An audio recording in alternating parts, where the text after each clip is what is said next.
Hi hello అందరికీ. నా పేరు బైరి ప్రశ్నోదయ్. నేను 10th క్లాస్ చదువుతున్నాను. మా డాడీ పేరు బైరి నరేష్. మీ అందరికీ తెలిసే ఉంటుంది.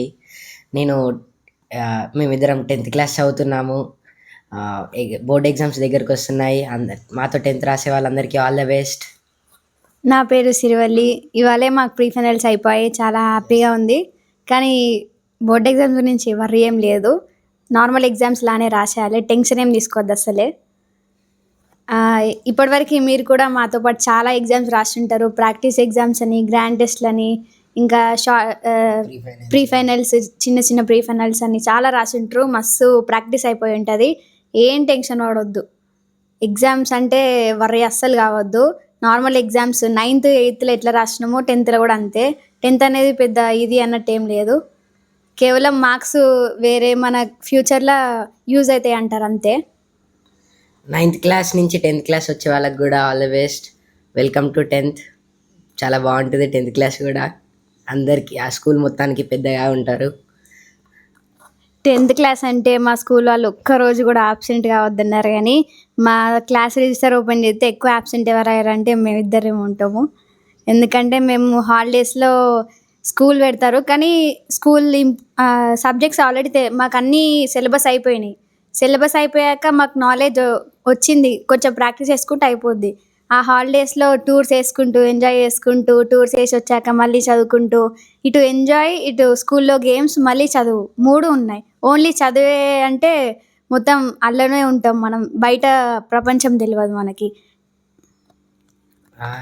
మా డాడీ ఎప్పుడు చెప్పేవాడు, నాకు 60% మార్క్స్ వచ్చాయి, మీరు ఎక్కువ తెచ్చుకోవాలి, ఇంత తెచ్చుకోవాలని ఏం టార్గెట్స్ లేవు. మీరు మీ నాలెడ్జ్ని బట్టి సబ్జెక్ట్ నాలెడ్జ్ ఎక్కువ ఉండాలి, ఆ పేపర్ మీద మార్కులని చూడ మీ నాలెడ్జ్ నాకు కావాలి అని ఎప్పుడూ చెప్తుంటాడు. మీరు కూడా ఎవరు మిమ్మల్ని టెన్షన్ పెట్టినా పట్టించుకోవద్దు. మీరు అన్ని సబ్జెక్ట్స్లో మీకు ఎంత నాలెడ్జ్ వచ్చింది, ఈ లెసన్ అర్థం కాలేదు అంటే టీచర్స్ని అడగాలి. టీచర్స్ చెప్పినా సరిగ్గా అర్థం కాకపోతే ఫోన్లో చూసుకోవాలి. మనకి చాలా టెక్నాలజీ ఇంప్రూవ్ అయింది. టెక్నాలజీ, ChatGPT, AI వాటిని అన్నింటినీ వాడుకోవాలి. వాటితో లెసన్స్ అన్నీ వినాలి, అవి అర్థం చేసుకోవాలి. ఓన్లీ నాలెడ్జే. ఆ నాలెడ్జ్ని ఇంతసేపు నాలెడ్జ్ సేకరించారు. ఇప్పుడు ఏం చేయాలంటే ఆ నాలెడ్జ్ని, మీకు వచ్చిన నాలెడ్జ్ని ఎగ్జామ్స్ రూపంలో రాయాలి అంతే. మా మమ్మీ డాడీకి నేను ఎంతో థ్యాంక్స్ చెప్పాలి. నా మీద ఎటువంటి ప్రెషర్ పెట్టకుండా, నా 10th బోర్డ్ ఎగ్జామ్స్ వచ్చేటప్పుడు కూడా నా మీద ఏం స్ట్రెస్ పెట్టకుండా, నాకు ఇది అది ఏం చెప్పకుండా ఎంతో నాతో నిలుస్తున్నందుకు మా మమ్మీకి డాడీకి థ్యాంక్స్ చెప్తున్నాను. అలాగే మా టీచర్స్కి, మా సార్ వాళ్ళకి కూడా థ్యాంక్స్ చెప్తున్నాను. నాకు ఎంతో మంచిగా సబ్జెక్ట్ చెప్తూ 10th క్లాస్ సిలబస్ పూర్తి చేసినందుకు సార్ వాళ్ళకి కూడా థ్యాంక్స్. మన పేరెంట్స్కి మనల్ని చదివిస్తున్నందుకు ఎంతో థ్యాంక్ఫుల్గా ఉండాలి. అలాగే మన టీచర్స్ మనకి చదువు చెప్తున్నందుకు, హాలిడేస్లో కూడా వాళ్ళు వాళ్ళ ఫ్యామిలీతో టైం స్పెండ్ చేయకుండా మన కోసం స్కూల్కి వచ్చి టైం స్పెండ్ చేస్తున్నందుకు వాళ్ళకు కూడా ఎప్పుడు థ్యాంక్ఫుల్గా ఉండాలి. అలాగే బోర్డ్ ఎగ్జామ్స్ రాసే వాళ్ళందరికీ ఆల్ ది బెస్ట్. అలాగే 9th నుండి ఇప్పుడు 10th ప్రమోట్ అయ్యే వాళ్ళకి కూడా welcome to 10th class. Bye.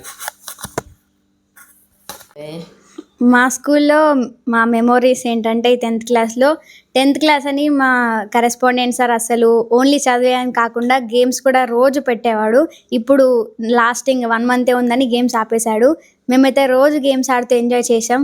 అలాగే మా ఫ్యామిలీ టూర్స్ కూడా చాలా చేసాం. ముంబైకి వెళ్ళాము దసరా హాలిడేస్ మొత్తం. కానీ దసరా హాలిడేస్లో 3 days హిందీ గ్రామర్ పెట్టారు. కానీ అది ఇంట్లో క్లాసెస్ తినొచ్చులే, ఎంజాయ్ మళ్ళీ చేయరాదు, ఇప్పుడే కదా మన చైల్డ్హుడ్ అని మేము ముంబైకి వెళ్ళాము, నెల్లూరుకి వెళ్ళాము, బీచ్లో ఎంజాయ్ చేసాం. సంక్రాంతి సంబరాలు మోకిలలో జరుపుకున్నాము 5 days. బీచ్లో చిన్న చిన్న విలేజెస్లో వాళ్ళ లైవ్లీహుడ్ తెలుసుకున్నాము. అలాగే ఫిషెస్, టైప్స్ ఆఫ్ ఫిషెస్, ఇంకా చాలా చాలా చూసాము. ఎంతో ఎంజాయ్ చేస్తూ చదువుకున్నాం మేము. 10th అంతా ఎలా గడిచిపోయిందో కూడా అర్థం కావట్లేదు నాకైతే. ఇంత తొందరగా బోర్డ్ ఎగ్జామ్స్ కూడా వచ్చేసాయి. రీసెంట్గానే మా ఫ్యామిలీతో కలిసి మేము కారంచేడుకు వెళ్ళడం జరిగింది. అక్కడ జరిగిన సంఘటనలన్నీ, అక్కడ ఆ కారంచేడు సంఘటనలో ఐ విట్నెస్, అలా పాల్గొన్న పెద్దమ్మ పెద్దనాన్న వాళ్ళ ఇంటికి వెళ్ళాము.